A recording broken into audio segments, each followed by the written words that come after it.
wabarakatuh.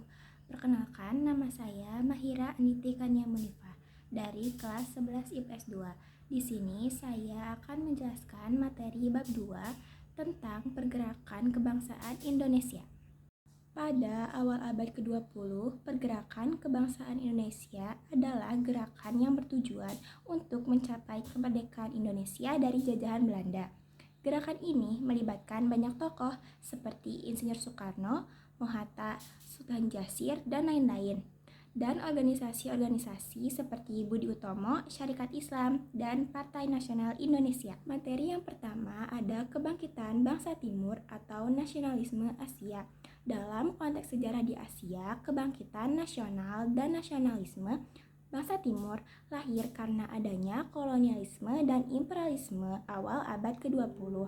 Yang pertama ada komunitas Jawi, yang kedua ada Mahatma Gandhi, yang ketiga ada Sun Yat-sen, yang keempat ada Jose Rizal, dan yang terakhir ada Ho Chi Minh. Materi yang kedua ada embrio kebangsaan dan nasionalisme.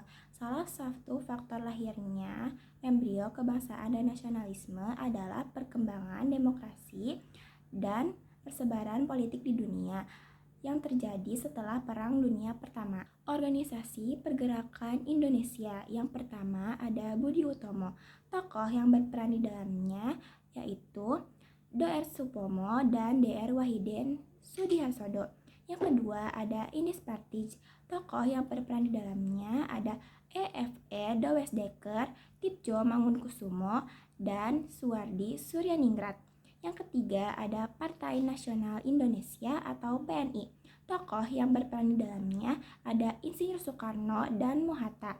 Dan yang keempat ada Perhimpunan Indonesia yang dipimpin oleh Sultan Syahrir. Perang Dunia Pertama dan pengaruhnya di Indonesia dalam bidang sosial politik membawa perubahan besar dalam politik global, membawa peningkatan pergerakan nasionalisme dan partisipasi politik.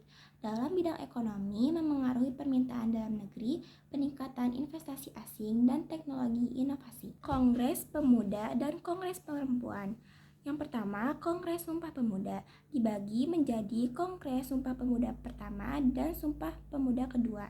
Yang kedua ada Kongres Perempuan dibagi menjadi 3, yaitu Kongres Perempuan pertama, kedua, dan ketiga.